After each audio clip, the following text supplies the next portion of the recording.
Je vous salue tous au nom de notre Seigneur Jésus-Christ. Amen. Et je rends grâce à Dieu pour cette bonté que dont nous laissons de nous retrouver ensemble pour communier avec lui autour de sa parole. Amen. Et nous savons que nous pouvons penser que c'est nous qui avons décidé, qui nous sommes organisés pour venir écouter la parole du Seigneur, comme toujours. Et nous sommes parvenus à le faire. Mais en réalité, c'est le Seigneur qui a pourvu à ce que nous soyons en bonne santé, à ce que nous ayons les bonnes pensées. Amen. Pour pouvoir venir l'adorer. Amen. Donc nous devons leur rendre grâce et gloire parce que nous ne sommes pas les meilleurs par rapport aux autres qui sont dans leur maison fatigués. Et même ceux qui connaissent le Seigneur, qui croient réellement à la venue de notre Seigneur, à ce qu'on est venu de notre Seigneur, mais qui sont empêchés d'une manière ou d'une autre, soit par la paresse, soit par la fatigue, soit par le travail, soit par beaucoup de motifs sont là et le Seigneur les connaît. Ces motifs-là, le Seigneur connaît tous ces motifs-là.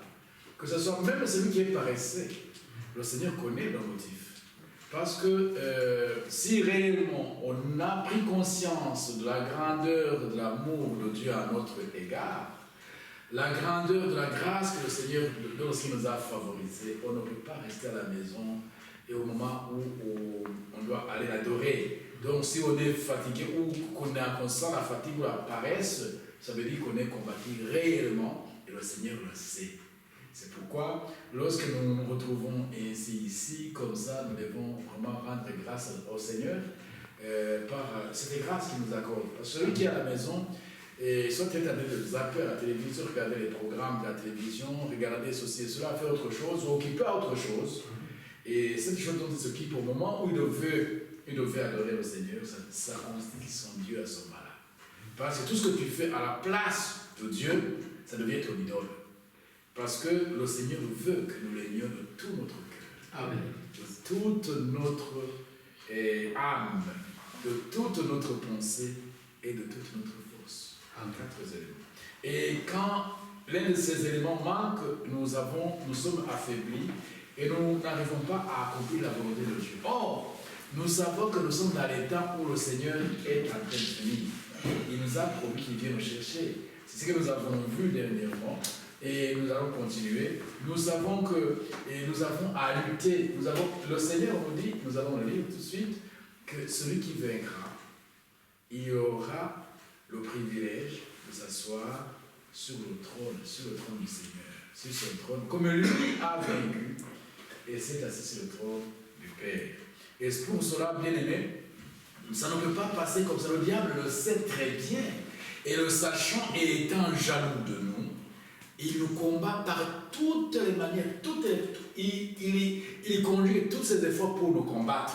C'est pourquoi, au lieu de voir, quand nous voyons les chaises comme ça, et nous devons tout simplement prier beaucoup pour les autres qui n'ont pas pu être, qui n'ont pas pu avoir la force d'être avec nous, à la place où nous sommes, par motif, par n'importe quel motif, tout motif, que ce soit justifié ou pas, tout est justifié devant Dieu. Parce que Dieu connaît toutes choses. Il connaît nos faiblesses, il connaît nos forces. Alors si nous avons cette grâce de pouvoir, ne fût-ce que fermer les yeux et nous incliner devant le Seigneur, n'oublions pas aussi les autres en demandant au Seigneur de les rendre vainqueurs. Parce que il nous a rendus vainqueurs aujourd'hui. Peut-être demain, nous serons dans la faiblesse et nous aurons la prière des autres pour que nous puissions nous relever. Amen. C'est très important, mes bien-aimés. Quand il nous dit aimez-vous les uns les autres comme je vous ai aimé. Donc je vous invite à vous mettre debout pour que nous puissions encore lire l'écriture que nous avons lue, l'écriture que nous connaissons tous, la promesse du Seigneur qui nous a donnée, à laquelle nous nous attendons aujourd'hui, qui se trouve dans Jean chapitre 14, verset 1 à 3, que nous avons commencé sur le dimanche. J'aimerais que nous relisions ces écritures pour commencer notre petit ce soir. Alors il est dit que votre cœur ne se trouble point. Croyez en Dieu et croyez en moi. Il y a plusieurs demeures dans la maison de mon Père. Si cela n'était pas, je vous l'aurais dit. Je vais vous préparer une place. Et lorsque je m'en serai allé et que je vous aurai préparé une place, je reviendrai et je vous prendrai avec moi, afin que là où je suis, vous y soyez aussi. Prions le Seigneur. Notre Dieu, notre Père, tu es Dieu et tu le restes. Tu es le même hier, aujourd'hui et éternellement. Tu nous as aimés sans condition. Et tu nous as rendus capables de pouvoir entendre ce que tu dis aujourd'hui. Et pour cela, nous sommes là, Seigneur. Nous sommes venus t'adorer et nous avons connu beaucoup de difficultés sur la route. Seigneur, mais tu nous as protégés, tu nous as ramenés sains et saufs. Et nous sommes là devant toi. Parlez-nous, Seigneur. Édifie-nous, ô notre Dieu. C'est donc qu'il est écrit que l'homme ne vivra pas de pain seulement, mais de toute parole qui sort de la bouche de Dieu. Accorde-le, Père. Nous te le demandons. Vivifie donc ta parole, Seigneur, afin que nous soyons vraiment édifiés par toi-même, au nom de notre Seigneur Jésus-Christ. Amen. Amen. Vous pouvez vous asseoir, mes bien-aimés. Ainsi, nous avons commencé, c'était une question de savoir où en es-tu. Où en es-tu par rapport à cette promesse? Parce que la base était que le Seigneur nous a promis qu'il va nous préparer de la place et auprès du Père. Et qu'il y a beaucoup de place dans le domaine du Père. Et il dit, quand j'aurai terminé, je reviendrai et je vous prendrai avec moi, afin que là où je suis, vous y soyez aussi. C'est des promesses est certaine et véritable. Le Seigneur est vivant, il est la vérité, il est le chemin, il est la vie. Et donc, il est impossible qu'il mente. Ce qu'il nous a dit, il l'accomplira certainement. Et nous avons vu dimanche passé que c'est une prophétie qui dans Habakkuk chapitre 2, verset 3, que c'est une prophétie qui tend vers qui est dans son cours, qui tend vers sa fin. Il dit, mais si elle est tard, cette prophétie, attends-la car elle s'accomplira certainement. Alors nous savons que Jésus vient. Et la question nous a été demandée, a été de savoir où en sommes-nous. Parce qu'il nous a envoyé un messager pour nous dire, voici je viens bientôt. De même que Jean-Baptiste a été envoyé pour annoncer ma première venue, et ainsi tu es envoyé avec un message pour préparer ma seconde venue. Ton message annoncera la seconde venue du Seigneur. Et donc, le prophète est venu, et le but était de nous ramener à la foi apostolique, de nous ramener à la foi de nos pères, les apôtres. Ce qu'ils ont enseigné, c'est ce que nous devons croire. Pourquoi? Parce que Paul le dit effectivement, qui a été envoyé, parce que le Seigneur avait dit à ses disciples qui étaient des Juifs, il dit n'allez pas ailleurs, commencez à Jérusalem. Alors, ils ont commencé à Jérusalem, mais Dieu, le Seigneur, a choisi quelqu'un qui devait envoyer auprès des nations pour leur annoncer la bonne nouvelle, c'était Paul. Et Paul dit dans Romains chapitre 1er, au verset 5, il dit, par lui nous avons reçu la grâce et l'apostolat pour amener en son nom à l'obéissance de la foi tous les païens. Les païens, c'était les non-juifs, les Grecs et toutes les nations. Donc, c'est Paul qui avait été choisi pour nous amener tous à l'obéissance de la foi. Et les années se sont passées, et aujourd'hui, puisque les choses, parce qu'il était écrit, l'apôtre Paul avait prophétisé lorsqu'il a enseigné aux Juifs, et il dit quelque chose qui devait s'accomplir. Alors, en s'adressant aux Juifs, dans Actes des Apôtres, chapitre 3, verset 20 à 21, là il dit, j'avais commencé dernièrement à lire, oui c'est ça, le verset 19, il dit, répandez-vous donc et convertissez-vous pour vos péchés. Attends, je reprends. Repentez-vous donc et convertissez-vous pour que vos péchés soient effacés. Alors il dit, afin que des temps de rafraîchissement viennent de la part du Seigneur et qu'il envoie celui qui vous a été destiné, Jésus-Christ, que le ciel doit recevoir, c'est ça la prophétie, que le ciel doit recevoir jusqu'au temps de rétablissement de toutes choses dont Dieu a parlé anciennement par la bouche de ses saints prophètes d'autrefois. Donc, ainsi, nous sommes au temps de l'accomplissement de toutes choses. Alors, maintenant, comme le temps est arrivé, il envoie un prophète, selon qu'il est écrit que Dieu nous fait régner sans avoir révélé ses secrets à ses serviteurs, les prophètes. Cela est écrit dans Amos 3, verset 7. Alors, maintenant, nous savons toutes ces choses. Nous sommes sortis, et le prophète, quand il est venu, il vient avec cette écriture qui se trouve dans 2 Corinthiens chapitre 6, là où il est dit, sortez du milieu de mon peuple. Il dit, je vous accueillerai. Je peux le lire. Il dit, c'est pourquoi sortez du milieu d'eux et séparez-vous, dit le Seigneur. Ne touchez pas à ce qui est impur. C'est dans 2 Corinthiens chapitre 6, verset, il dit commencer par le verset 17, je suis au verset 18 maintenant. Je serai pour vous un père et vous serez pour moi des fils et des filles, dit le Seigneur Dieu du Tout-Puissant. Et chapitre 7, verset 1. Et à donc de telles promesses, bien-aimés, purifions-nous de toute souillure de la chair et de l'esprit en achevant notre sanctification dans la crainte de Dieu. Donc, nous sommes sortis et nous avons été mis à part. Nous sommes ici parce que nous sommes mis à part. Nous ne sommes ni catholiques, ni protestants, ni pentecôtistes, mais nous sommes des disciples du Seigneur Jésus-Christ. Alors, si nous disons que nous sommes des disciples de Jésus-Christ, alors il y a quelque chose qui doit se passer parmi nous, qui doit être un signe que réellement nous sommes ses disciples. Cela se trouve justement là où nous avons lu, où nous avons commencé, dans Jean chapitre 14. Alors, au-dessus de Jean chapitre 14, c'est le chapitre 13, juste avant la fin, avant le début du chapitre 14, avant cette promesse qu'il nous a donnée, il nous dit quelque chose. Si nous lisons le verset 34 et 35, là il nous dit, je vous donne un commandement nouveau, aimez-vous les uns les autres comme je vous ai aimé, aimez-vous les uns les autres. À ceci, 35, tous reconnaîtront que vous êtes mes disciples si vous avez de l'amour les uns pour les autres. Voilà, mes bien-aimés, ce que nous avons. Et ces passages, chacun de nous dans la Bible, ce qui est de souligner les Bibles, c'est souligné dans vos Bibles. Et les autres qui ne soulignent pas, en tout cas, tous savent, il n'y a personne ici qui peut lever la main, que c'est la première fois qu'il entend cette écriture.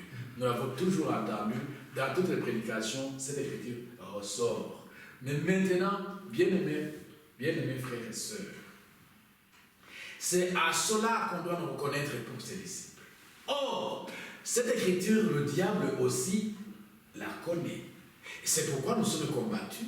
Et nous sommes combattus, et le Seigneur notre Dieu, le Seigneur Jésus-Christ lui-même, avant de partir dans Matthieu chapitre 14, il le dit bien, les signes qui vont montrer les jours de sa venue, le combat qui va être le nôtre. Et c'est dans Matthieu chapitre 24 plutôt, le verset 12. Il dit quelque chose de très important que qui doit retenir notre attention de tout le temps, ce souci. Il dit, et parce que l'iniquité se sera accrue, l'amour d'un grand nombre se refroidira. À cause de l'iniquité qui s'accroît, l'amour d'un grand nombre s'accroît. Lorsque on parle d'un mal d'un frère, et que toi tu ne dis rien, et que tu tends l'oreille pour écouter que ces paroles, lorsqu'on parle d'un mal de quelqu'un, c'est agréable à tes oreilles, c'est de l'iniquité. Et qu'est-ce que ça va entraîner?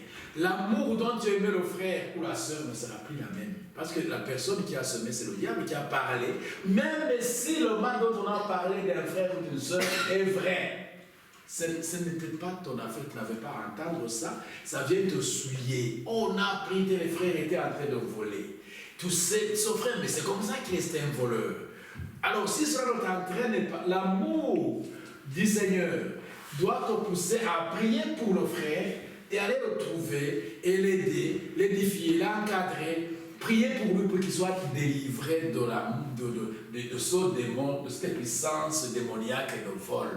Parce qu'on ne peut pas adorer Dieu et voler, ce n'est pas possible. c'est qu'il y a quelque chose qui s'est passé. Soit on l'a calomnié, ce n'est pas vrai, ou c'est vrai, en tout cas que cela soit vrai ou faux, cela ne doit pas t'entraîner à haïr ton frère, ou à le détester, à ne plus l'aimer comme tu l'aimais avant. Alors maintenant, comme tu as entendu cela, tu es combattu, le diable a eu un but à atteindre, un objectif à atteindre contre toi. C'est pour que tu entendes ça et que cela t'indigne. Une fois que tu es indigné, soit le frère te le rejette, ou soit ça te pousse à prier, à intercéder pour lui pour que le Seigneur le délivre. Alors si tu intercèdes pour lui, pour que le Seigneur la délivre, alors tu ne commets pas l'iniquité, tu as vaincu le diable qui t'a fait entendre ces choses. L'objectif du diable était que tu puisses détester le frère, mais Dieu est intervenu pour que tu saches que la parole de Dieu dit qu'il est mort pour lui et qu'il a payé au double de ses péchés. Et par conséquent, tu dois intercéder pour le frère afin que le Seigneur la délivre. Et quel est le motif qui a poussé le frère de voler? Il y a peut-être un problème. Et ce problème, il faut le trouver, le résoudre. Donc, cherchez vraiment le frère. Mais alors, si ce n'est pas un frère, si c'était un ramassis qui était venu seulement pour suivre, il va te fuir. Chaque fois que tu pourras le poursuivre pour l'aider, il te fuira carrément, il ne voudra pas que tu l'aides. Alors tu comprendras à ce moment-là que, eh bien, ça tu ne dois pas faire quelque chose de charnel, mais le jour où tu le verras, tu le rapprocheras toujours vers le Seigneur et non pas le détester, ni le fuir, ni parler à mal de lui. Son frère là, son frère là, son frère là, tu sais comment? Dès que tu dis son frère là, tu pointes le doigt son frère là, tu es en train de parler à mal d'un frère. Ce n'est pas la peine, ne le dis pas, parce que la personne qui va l'entendre aussi, ça va le souiller et ça va entraîner le refroidissement de l'amour qu'il avait pour lui. Puisque l'iniquité se sera accrue, l'amour d'un grand nombre se refroidira. Et le diable poursuit son œuvre pour refroidir ton amour envers tes frères. Ça veut dire l'amour de Dieu. Parce que tu ne peux pas aimer Dieu, tu ne peux pas prouver que tu aimes Dieu si tu n'aimes pas les frères. Parce que c'est alors que nous prouvons que nous sommes ses disciples lorsque nous aimons les uns les autres. Alors maintenant, nous avons cette difficulté quand nous entendons ces choses et que cela nous indigne, nous entraîne, nous refroidit. Froidit l'amour. Qu'est-ce qui arrive, mes bien-aimés? Eh bien, c'est l'accomplissement des Écritures. Et cet accomplissement des Écritures est celle-ci. Apocalypse chapitre 3, le verset, donc la lettre qui est adressée à l'église de la Odyssée. Voilà ce que dit l'Écriture. Apocalypse chapitre 3, à partir du verset 14, il est dit ceci. Écrit à l'ange de l'église de la Odyssée. Voici ce que dit Amen, l'Amen, le témoin fidèle et véritable, le principe de la création de Dieu. Verset 15. Je connais tes œuvres. Je sais que tu n'es ni froid ni bouillant. Puisque puisses-tu être froid ou bouillant. Ainsi, parce que tu es tiède et que tu n'es ni froid ni bouillant, je te vomirai de ma bouche. Parce que tu dis, je suis riche, je me suis enrichi, je n'ai besoin de rien.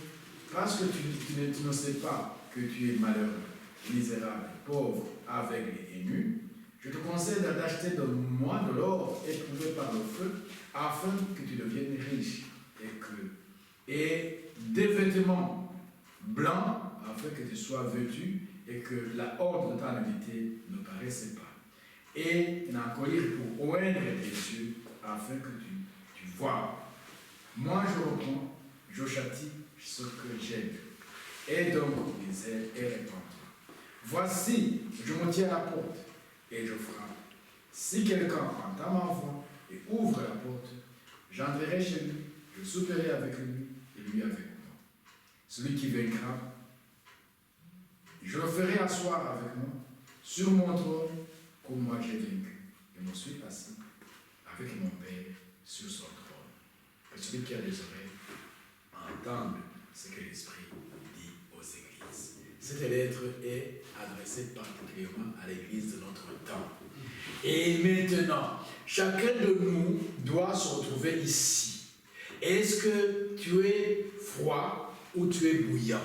Si tu n'es ni froid ni bouillant, tu deviens tiède. Et aujourd'hui, ce qu'il y a, la tiédeur, c'est ce qui frappe l'église.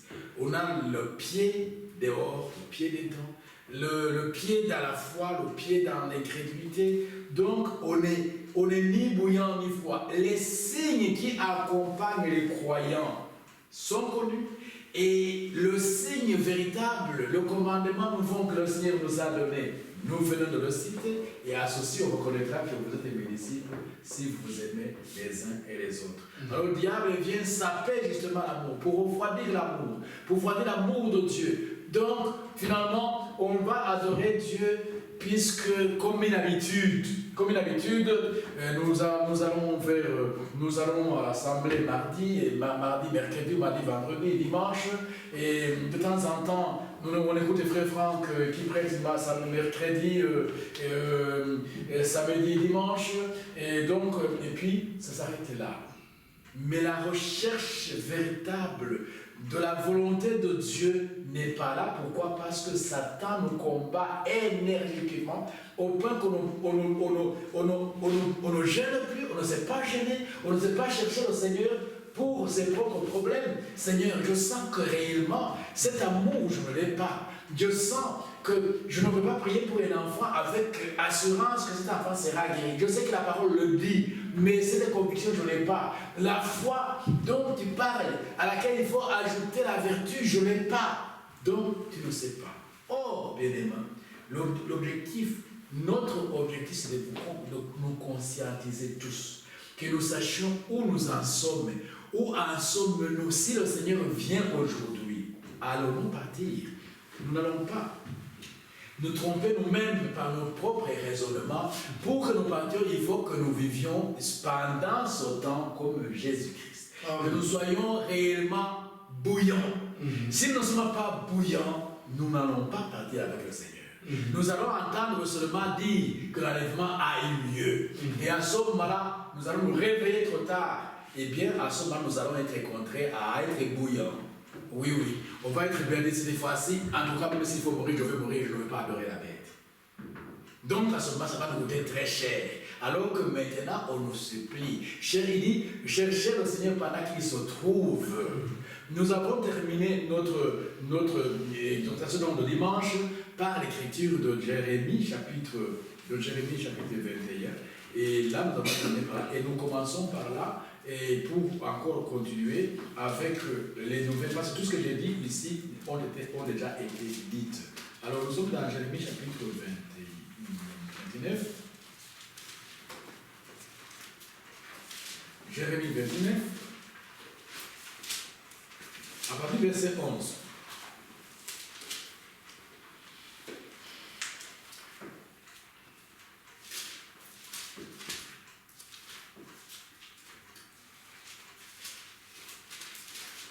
Alors, il est dit, car je connais les projets que j'ai formés sur vous, dit le Seigneur, projets de bonheur, projets de paix et de...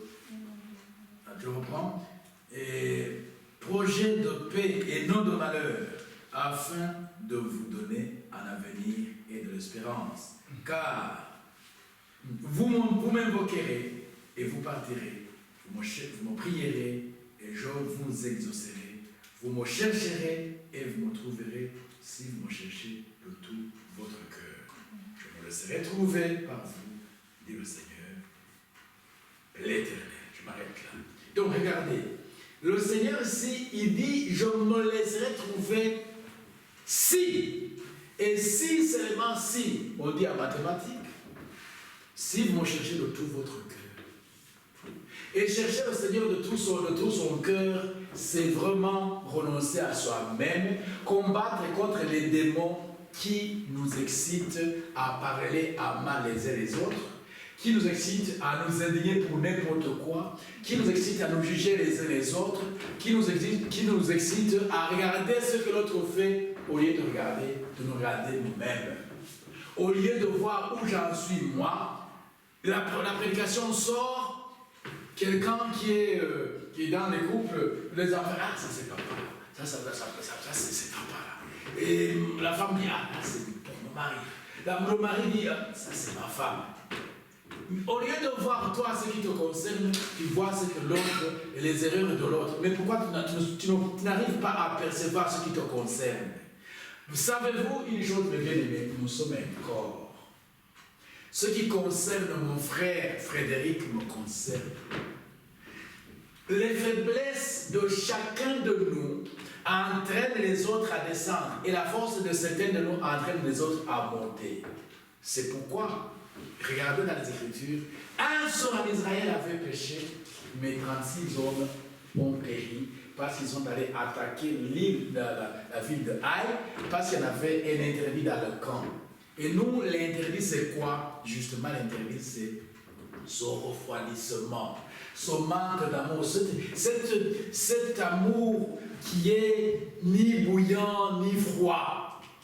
Et ça, nous devons combattre contre ça, en soi-même, jeûner, prier. Même quand on vous dit, il dit, faites tous vos efforts pour joindre à la fois la vertu. Quels sont les efforts que nous devons faire? Ces efforts, c'est de demander, de prier, de chercher Dieu de toute notre force, le chercher de tout notre cœur. Tout notre cœur, ça veut dire, je mets mon cœur à chercher la face du Seigneur. Je mets mon cœur à accomplir la volonté de Dieu. Je mets mon cœur, quand tu sais qu'aujourd'hui, par exemple, c'est le jour du culte, tu t'organises de manière à ce que tu prennes en compte les embouteillages. Que tu prennes encore en compte tous les aléas qui peuvent t'empêcher d'arriver à temps. Et quand tu prends en compte de ça, le jour où tu as pris en compte, tu vas peut-être 15 minutes avant, ah bon, gloire à Dieu, je l'ai emporté. Mais le jour où c'est mal, c'est mal desservi, tu vas arriver à l'heure, parce que justement, il y a eu des embouteillages. Parce que tu as pris en compte le temps de quitter la maison pour dire peut-être il y aura un accident devant moi, il y aura des embouteillages, il y aura cela, il peut y avoir ceci. Donc si jamais il y a un contretemps, que je sois en avance pour arriver à l'heure du culte et j'y serai. Le Seigneur voit cet engouement qui est en toi de le chercher de tout ton cœur. Chaque chose que tu fais, tu ne le fais pas avec négligence. Tu le fais sachant que tu le fais non pas pour quelqu'un, non pas pour ton mari, non pas pour ton enfant, non pas pour ta femme, non pas pour ton frère, mais pour Dieu. Alors tu le feras avec soin. Tu sais que c'est ta fille, tu es en train de le nettoyer, de le faire, et ta fille est fait des chichis, elle commence à pleuriger, et tu commences à, toi aussi tu t'élèves, tu commences à taper, dis allez! Mais c'est une fille de Dieu. Il y a son ange qui veut cet enfant. Quand on frappe comme ça, cet enfant sent mal, c'est vraiment, tu les grilles. Et tu as oublié que tu es en train de servir le Seigneur, mais ce n'est pas ta fille, ce n'est pas ton fils que tu sers, ce n'est pas ton bébé, mais tu sais, tu es en train de servir le Seigneur. Et chaque fois que tu fais quelque chose du Seigneur, tu le fais avec crainte et tremblement. Et chaque fois que tu fais quelque chose, tout ce que tu fais, que quelqu'un te demande des renseignements, et écoute-les attentivement et oriente-les là où il va. Ne dis pas non, je suis pressé. Je dis non, on ne dérange pas. Ça, ce sont des monnaies qui le font. Et c'est le Seigneur qui est en train de t'utiliser. Sois attentif, sois disponible et disposé pour servir le Seigneur à tout moment, en tout lieu, en toutes circonstances et en tout temps. Amen. Alléluia. Amen. Mais bien aimé, le Seigneur est dans la simplicité. Il est caché et il se révèle dans la simplicité. C'est une prédication que Frère Branham a prêché avant de commencer l'ouverture de cette sorte. Je vous exhorte de lire ça ou d'écouter cela sur YouTube. Cherchez qu'est-ce que j'avais dit? Il est caché, le Seigneur se cache et se révèle dans la simplicité. Et cette prédication, lisez-la, ça va vous aider. Ce n'est pas dans les grandes choses que nous servons le Seigneur. C'est dans les petites choses là que nous négligeons là. C'est là où nous devons fournir un effort pour arriver. Descendre pour devenir serviteur des autres. Pour servir le Seigneur comme le Seigneur Jésus, quand il a Nous l'avons vu là, lorsque j'étais venu dernièrement, j'avais lu l'écriture sur Jean chapitre 13 de lavage des pieds. Et je vous ai dit que c'est une écriture qu'on lit souvent quand on fait le lavage des pieds, mais on l'a fait pour l'enseignement, pour montrer à combien Jésus avait atteint son comble, le comble de son amour avait atteint le niveau le plus élevé. Il a enlevé ses habits à porter, il a scène de serviette, il a commencé à laver les pieds de ses disciples. L'un d'eux n'a pas compris, c'était Pierre, qui dit non Seigneur, non, tu ne peux pas, c'est moi qui dois le faire. Lui, il voyait les choses avec les yeux, il voyait les choses comme on voit, mais il y avait une chose spirituelle qui était derrière ça. C'est ce qu'il faut que nous comprenions. S'humilier, être serviteur au service de tout ce que Dieu a créé. Et l'Écriture va ajouter, et surtout encore vos frères en Christ. Mais nous devons être au service de l'humanité, au service de toute la création. Quand Jésus envoie ses disciples pour prêcher la bonne nouvelle, il ne les a pas envoyés aller prêcher, il a dit aller par toute la création. Les arbres, les animaux, tout est inclus dans la création. Tout doit entendre l'évangile. Et la Bible va nous dire dans Romains 8, 29, en 19 plutôt, il dit toute la création entière attend avec ardent désir la révélation des fils de Dieu. Et comment seras-tu révélé si tu n'es pas humble pour t'humilier, pour être au service de Dieu, pour savoir pourquoi Dieu t'a envoyé sur la terre? Qu'est-ce que tu dois faire aujourd'hui? Pourquoi aujourd'hui nous sommes telle date, nous sommes le 5 octobre 2021. Je dois faire quoi aujourd'hui? Dans mon programme, je dois faire quoi? Qu'est-ce que je dois faire aujourd'hui? Je dois aller au travail, je dois faire ça. Et tout ce que tu dois faire, fais-le alors avec beaucoup de sérieux. Mais sache que tout ce que tu fais, chaque pas que tu fais, tu le fais pour Dieu. Mais quand tu le fais pour ton mari, tu vas négliger.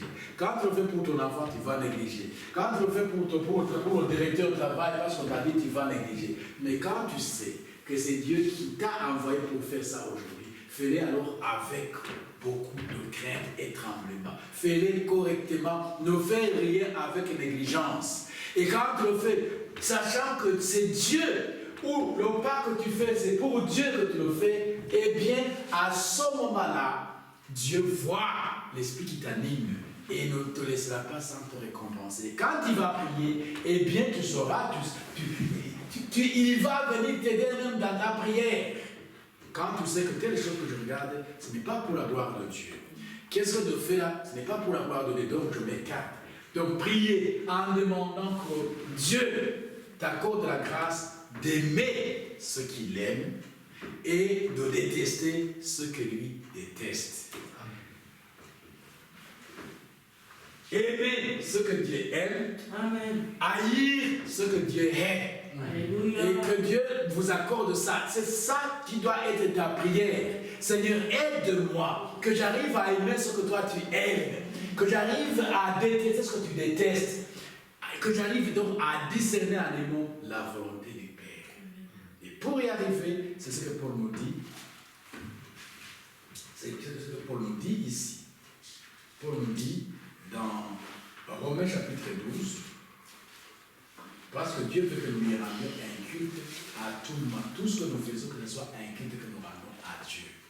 Même quand tout ce que nous faisons, que ce soit un culte que nous rendons à Dieu.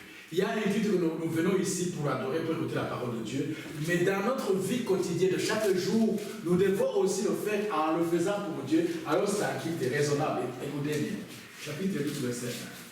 Il dit, je vous exhorte, donc frères, par les compassions de Dieu, à offrir vos corps comme un sacrifice vivant. Donc, offrir ton corps comme un sacrifice vivant. Mais il ne doit pas seulement être un sacrifice vivant, il doit aussi être saint. Ça veut dire, nous devons nous éloigner de tout ce qui nous souille. Ce n'est pas ce qui entre par la bouche qui souille l'homme, mais ce qui sort de la bouche qui souille l'homme. Donc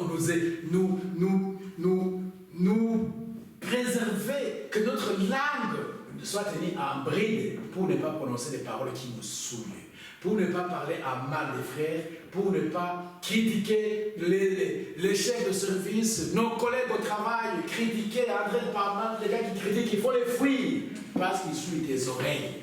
Il faut être sur tes oreilles. Mais alors, si tu n'en fuis pas, alors n'approuve pas ce qu'ils disent. Montre que ce qu'il dit n'est pas vrai, ce n'est pas la vérité. Voilà, ce n'est pas bon ce que tu dis là. Là, ce que tu fais, ce n'est pas juste. Donc, quand on haït, c'est pour la vérité. Alors, sinon, fuis cela parce que ça te souille. Alors maintenant, pour que ta prière soit agréable à Dieu, pour que ton corps, ton sacrifice, ton corps que tu offres à Dieu, par prière, par les jeûnes, par renoncer à soi-même, par faire ce que le corps ne veut pas que tu fasses. Lorsque tu te réveilles, mais tu dois te réveiller quand même, parce que le sommeil est bien, mais tu dis non, il faut que j'y aille. Donc, pour que le Seigneur agrée ça, il faut aussi que ça soit saint. Et quand c'est saint, ça veut dire exempt de péché. Tu dois être sous le sang permanent de Jésus-Christ. Donc, confesser tes péchés constamment. Seigneur, je sais que mes pensées n'ont pas été saines. Je sais que j'ai eu de mauvaises pensées. Je sais que j'ai eu à critiquer dans mon cœur contre quelqu'un, même si tu n'as pas parlé. Mais le Seigneur, lui, voit ce qui est dans ton cœur. Donc, je n'ai pas vu de beaux yeux. Mon frère, je l'ai servi, mais c'était à contre-cœur. Seigneur, donne-moi à te servir, non pas à contre-cœur, mais de tout mon cœur. Donc, que cette prière, quand tu as déjà identifié tes faiblesses, à ce moment-là, quand tu pries pour ça, le Seigneur va exaucer ta prière et tu ne sauras pas quand tu as été délivré de ça. Parce que tu as pris les choses au sérieux. Mais bien aimé, ça ne sert à rien de chauffer les bancs pour rester ici après l'enlèvement. Il faut que nous puissions réellement participer à l'enlèvement. Mais pour participer à l'enlèvement, nous devons participer à la nature divine maintenant.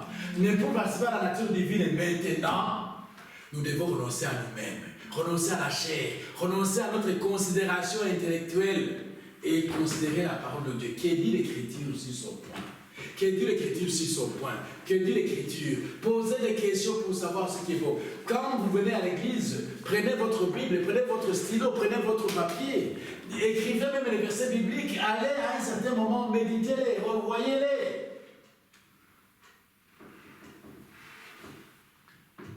Satan, au nom de Jésus-Christ, demande au sommet, sors d'ici immédiatement, laisse les enfants de Dieu libre pour écouter la parole de Dieu.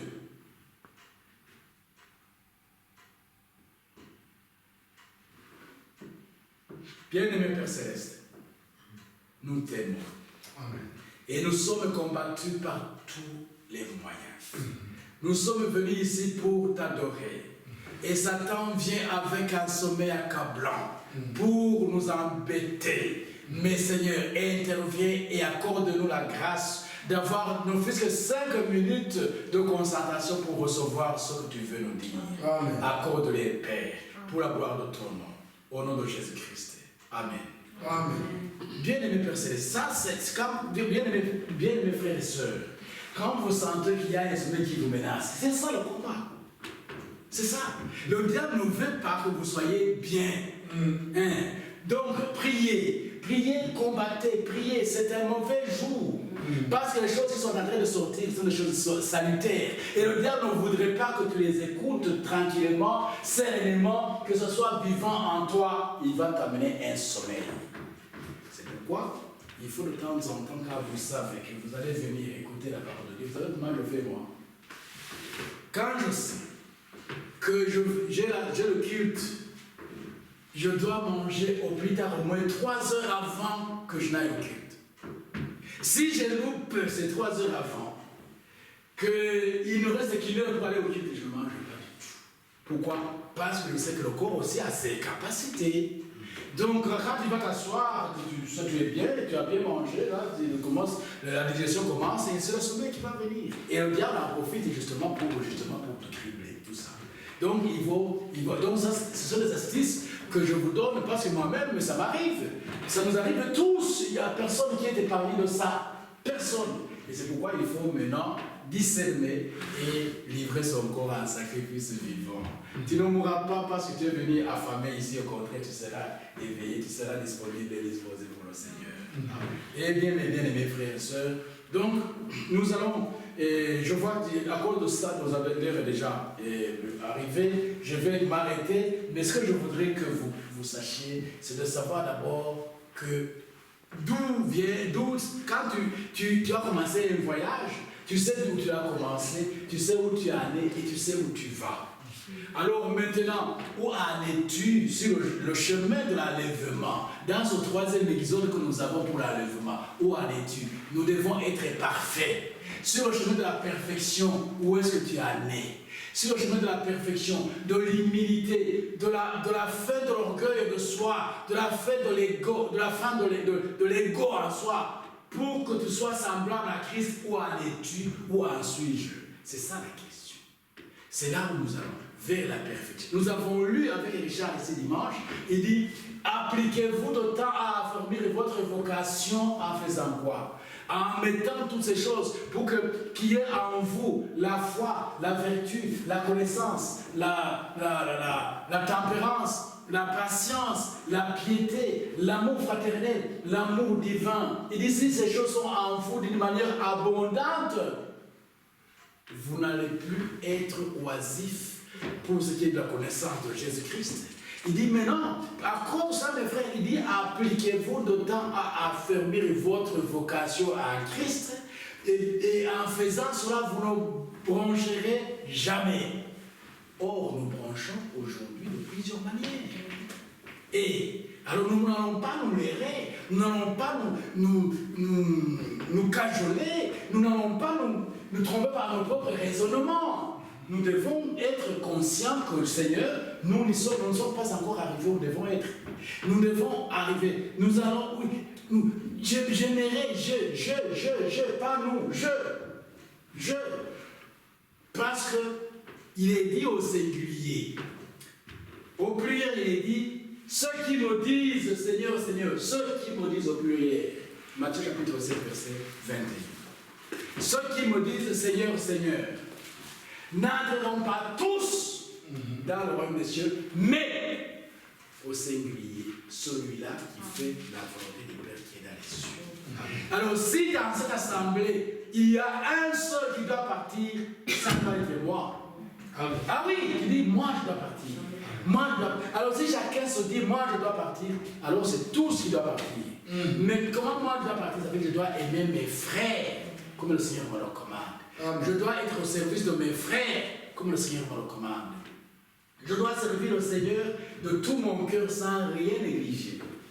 Quand tu vois ton enfant faiblir, ta femme faiblir, ton frère faiblir, c'est toi qui faiblis. Donc tu dois te mettre à sa place. Donc tu ne peux pas partir sans elle, sans lui. Si c'était lui qui doit partir. Donc il faut que tu te mettes à la prière, en cherchant la bonté pour lui, pour l'aider, pour que le Seigneur le soutienne. Que dans tes prières, tu ne pries pas seulement pour toi, mais que tu pries pour tel, et pour ceux que tu ne connais pas, qui sont dans le monde entier, qui sont dans les mêmes difficultés que toi, sachant que tu n'es pas le seul, tu n'es pas la seule à souffrir de cette manière. Et c'est ce que le Seigneur veut que nous soyons. C'est ça. Alors en faisant cela, et quand le Seigneur va ton désir, il dit, fais de l'Éternel tes délices et il te donnera ce que ton cœur désire. C'est alors que tu vas prier selon la volonté de Dieu. Pourquoi? Parce que le Seigneur va t'inspirer ce qu'il faut prier, ce pourquoi il faut prier. Parce que Jacques dit que nous ne restons pas parce que nous prions, nous ne prions pas. Et nous prions, nous ne recevons pas parce que nous demandons mal. Et le Seigneur va nous révéler quand, quoi, qu'est-ce qu'il faut demander. À chaque jour suffit sa peine. Le matin, quand tu te réveilles, Seigneur, révèle-moi ce que je dois faire aujourd'hui. Et accorde-moi la grâce de te servir. Chaque pas que je vais poser, que je la pose pour toi. Que, Seigneur, tu me rendes capable de vaincre Satan. Que je sois bouillant aujourd'hui. Que je puisse te témoigner par mes œuvres. Même si je ne prononce pas ton nom, mais que la personne qui me voit agir dise, cet homme est bon. Cet homme a un bon fond. Cet homme est juste. Cet homme, cette femme, elle est gentille. Ils disent le terme, elle est gentille. C'est gentil. Ils disent ça. Mais alors, qu'on ne te critique pas en disant que tu as mal agi. Qu'on dise du mal de toi, mais qu'on cherche réellement le mal et qu'on ne trouve pas. Voilà mes bien-aimés. C'est ce que le Seigneur veut. Et ainsi, nous devons avancer. Nous devons nous évaluer chaque pas, chaque jour. Seigneur, si tu viens, voilà ce que je suis. Confesse tes péchés avant de dormir. Donne tous tes péchés, fait que ça entre dans la comptabilité de Jésus-Christ pour lequel il a payé au double. Amen. Ah oui, il a payé au double. Mais si tu ne le comptabilises pas pour l'église, aujourd'hui j'ai fait ça, j'ai mal agi. Seul dans ta chambre, ce n'est pas que tout le monde doit entendre ce que tu dis au Seigneur. Seigneur, aide-moi, j'ai mal pensé. Quand je conduisais, la personne qui était là, il m'a fait mal, mais ma réaction n'était pas bonne. À tout moment, t'évaluer par rapport à la parole de Dieu. Que le Seigneur bénisse. Amen.